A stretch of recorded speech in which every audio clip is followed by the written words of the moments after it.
Hello and welcome back to Literature Unlocked. I am Komal Kumari and here we decode literature from all the genres and learn spoken English. Today's topic is Tithonus by Alfred Lord Tennyson. So let's begin. Today we will study one of the most important topics in ICS Class 12th English syllabus, Tithonus by Alfred Lord Tennyson. ये poem सिर्फ एक mythological story नहीं है बल्कि ageing means old age, immortality, death and human suffering जैसे deep themes को explore करती है. In this video we will cover background of the poem, stanza wise explanation, themes and symbolism, exam oriented points. So video को end तक ज़रूर देखिए. पहले हम poet and the background of the poem को डिस्कस कर लेते हैं. Alfred Lord Tennyson Victorian age के मोस्ट इम्पॉर्टेंट पोएट में से एक थे. उनकी पोएट्री में हमें nature, human emotions, life and death के क्वेश्चंस बहुत डीपली एक्सप्लोर करते हुए मिलते हैं. तिथनस जो कि है वो एक ग्रीक मिथ के अकॉर्डिंग तिथनस एक मॉर्टल इंसान था. मॉर्टल मतलब जो मर सकता है. And Aurora the goddess of dawn fell in love with him. She asked the gods to grant him immortality. मतलब जो ना मरे. Immortality मतलब the wish, the blessing of never to die. But is it really a blessing? We will get to know when we read more about the poem. But यहाँ पे wish मांगते समय अरोरा से एक बहुत बड़ी गलती हो जाती है. She forgets to ask for eternal youth. Eternal youth means वो सिर्फ इमॉर्टल नहीं रहेगा, उसकी यूथ भी इमॉर्टल हो जाएगी. He will not age. So ये अरोरा मांगना भूल गई थी. तो here forms the basic central idea of the poem. As a result क्या होता है? थिथनस lived forever, but he kept growing older and weaker, which forms the tragic mistake, and this gives the poem its basis. Now the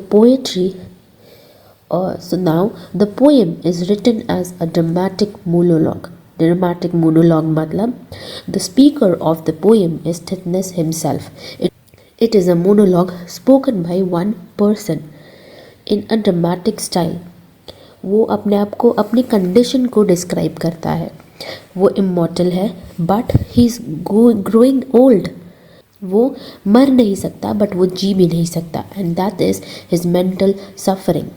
उसकी body decay हो रही है, week हो रही है. यहाँ पे टेनिसन सजेस्ट करते हैं कि death is natural and a necessary part of life. ये पोएम एक्चुअली एक वार्निंग देती है that immortality without youth is a curse, not a blessing. Now we will move on to the stanza wise explanation of the poem, wherein first we will discuss stanza 1 and 2 explanation. The original lines or the stanza starts from the woods decay and fall, and the stanza second ends on the line and all I was in ashes. Now, the poem opens in natural cycles. Natural cycles mean the cycle of life and death. So, the trees are decaying, vapors fall as rain, humans work, live and die. Even swan, symbol of grace. Grace matlab eternal beauty, eventually dies. मतलब जो भी चीज़ एक बार जन्म लेती है उसे मरना ही होता है. Not only humans but even beauty, even vapor fall as rain. उनकी भी लाइफ का एंड आता है. थिथनस एस्टैब्लिश करता है that everything in nature follows the law of birth, growth and death. Then comes the contrast in the line me only cruel immortality consumes. इस line से poem में कॉन्ट्रास्ट प्रेजेंट किया गया है from the above lines. Above lines में हमें natural cycle देखने को मिलता है, बट इस लाइन से यहाँ पे वो बता रहा है कि only Tithonus alone will not die because he is immortal, and he describes immortality as cruel. He says he is slowly wasting away in Aurora's arm. Now he calls himself white haired shadow. White haired shadow, why? Shadow is very fragile, weak, and white haired because he is growing older. He says he is someone existing without real life or vitality. Vitality means energy, active life. तो वो एक ऐसा इंसान बन गया है जो बूढ़ा हो गया है और अब उसके अंदर एनर्जी नहीं बची है। की आइडिया क्या है? Immortality separates him from nature and humanity.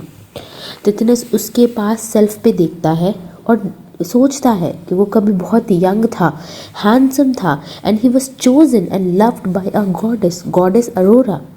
Then he recalls his fatal mistake, which is shown in the line, I asked thee, give me immortality. And then comes the careless grant.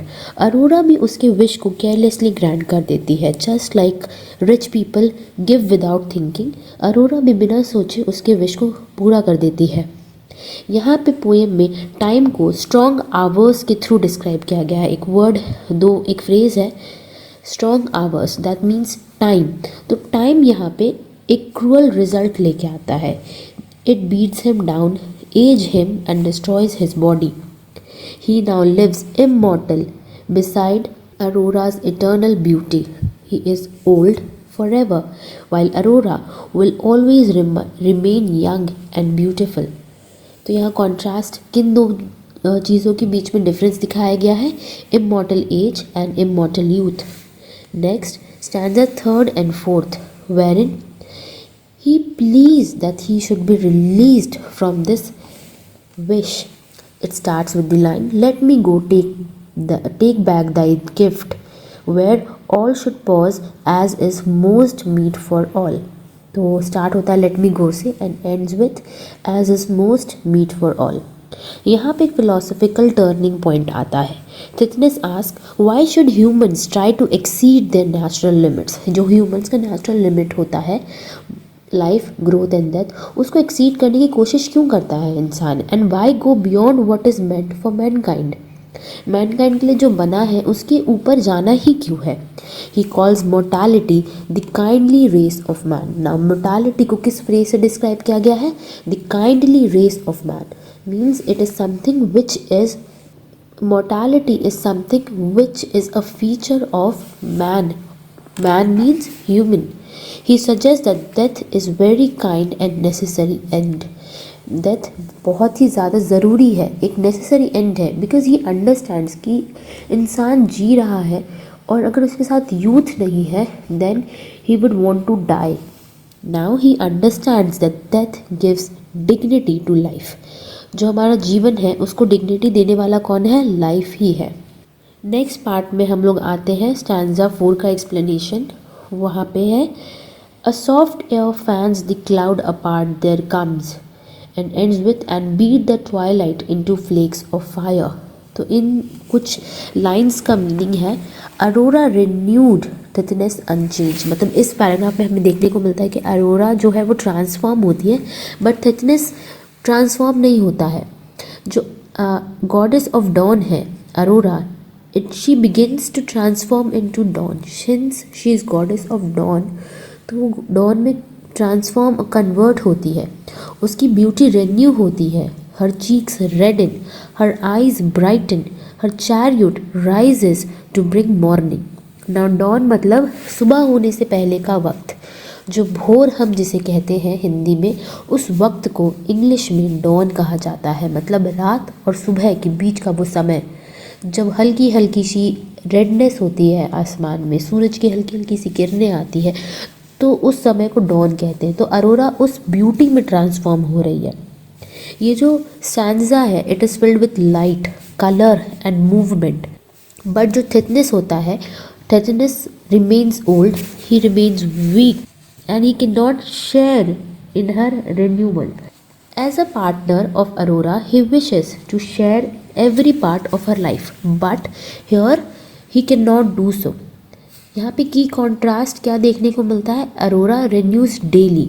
Arora daily transform होती है don में, सुबह तो रोज़ होती है इसलिए, but thickness उसका जो डीके है वो एंडलेस है। मतलब वो डेली बूढ़ा होता जा रहा है, वीक होता जा रहा है, डीके होता जा रहा है। Next, we will read stanza 5th and 6th explanation. Now जो ये स्टैंजा है, it starts with lo ever thus thou growest beautiful and ends with the gods themselves can not recall their gifts. Now यहाँ पे Arora respond करती है, अरोरा का response देखने को मिलता है that she grows beautiful in silence and leaves without answering his please. Now यहाँ पे हमने पहले वाले पार्ट में क्या देखा कि थिटनेस है वो प्ली कर रहा है कि अपने विश वापस ले लो, बट अरोरा क्या करती है, शी ग्रोज ब्यूटिफुली, वो डॉन में ट्रांसफॉर्म हो रही है बट साइलेंस में, उसको जवाब नहीं दे रही है, उसके प्लीज को आंसर नहीं कर रही है। Her tear shows pity love and helplessness, but ऐसा नहीं है कि Aurora becomes selfish, she cannot change the fate, वो मजबूर है, वो थिकनेस के फेट को चेंज नहीं कर सकती है।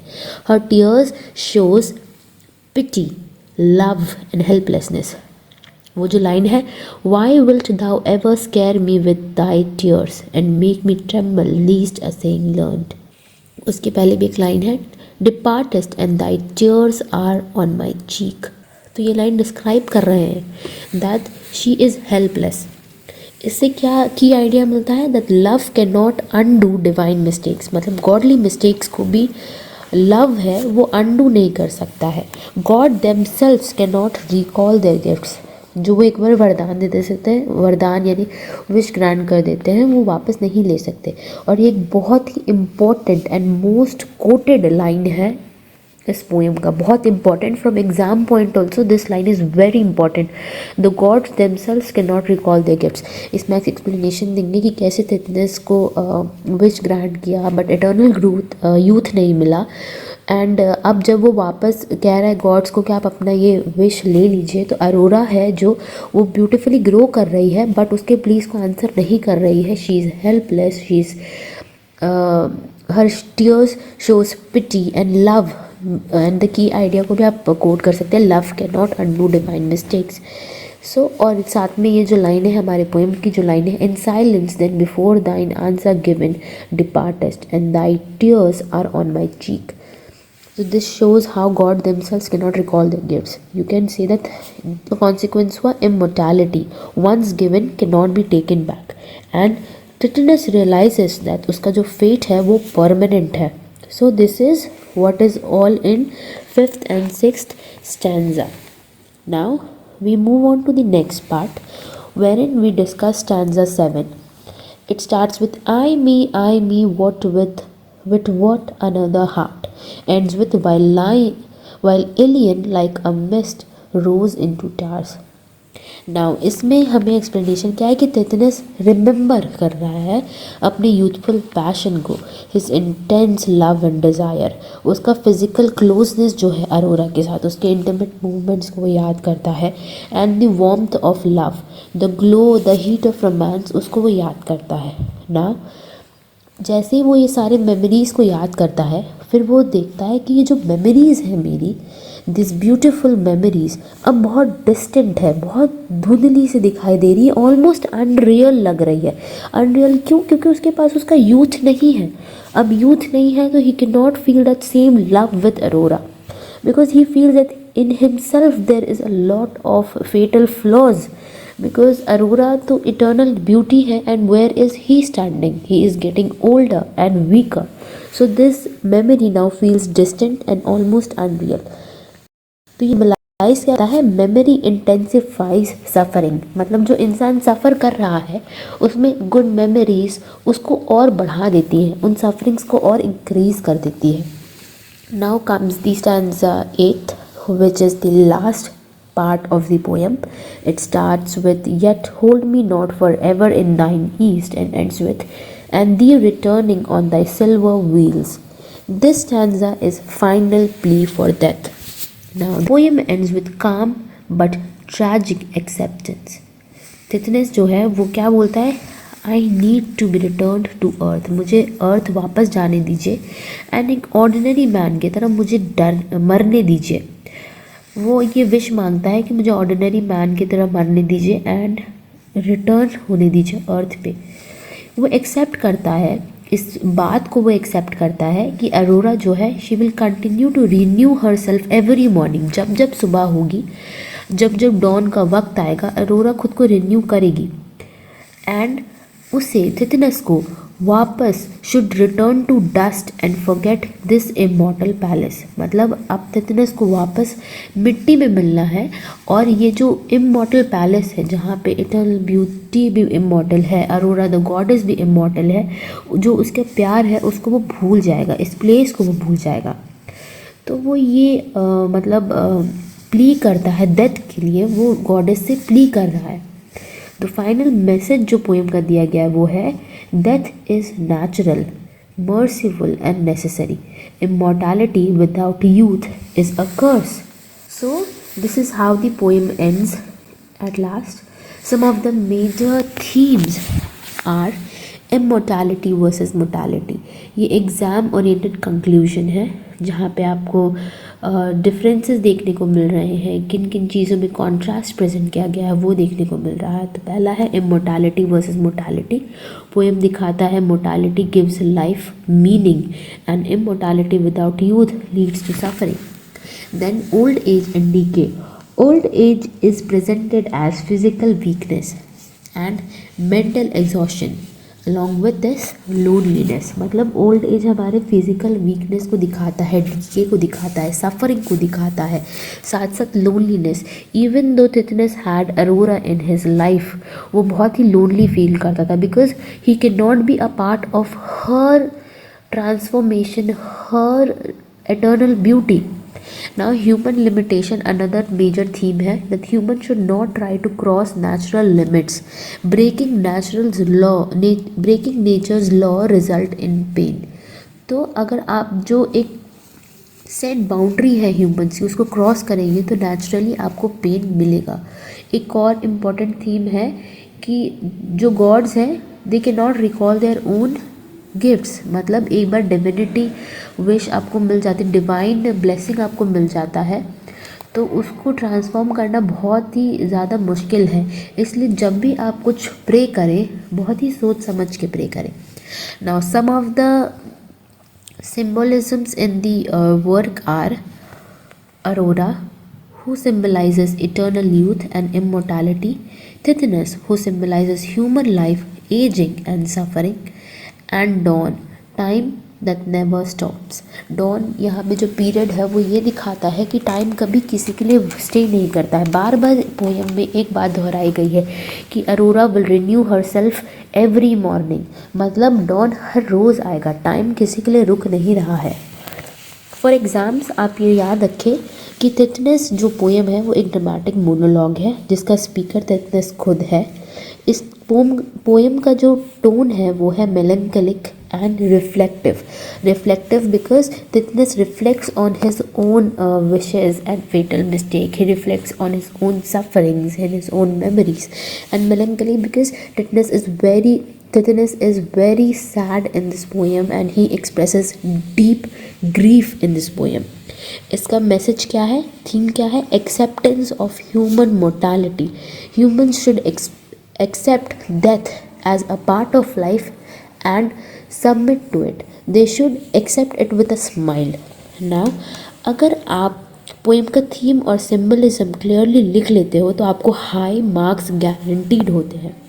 याद रखिए मिथ जो है हमारा थिथनेस का उसको आप कॉन्ट्रास्ट के थ्रू दिखा सकते हैं यूथ एंड एज को, and the idea of mortality as a curse भी आप प्रेजेंट कर सकते हैं तो आपको ईजिली हाई मार्क्स मिलेंगे। Thank you so much. If you like this video, do subscribe for more such videos for your boards and see you soon. Bye bye.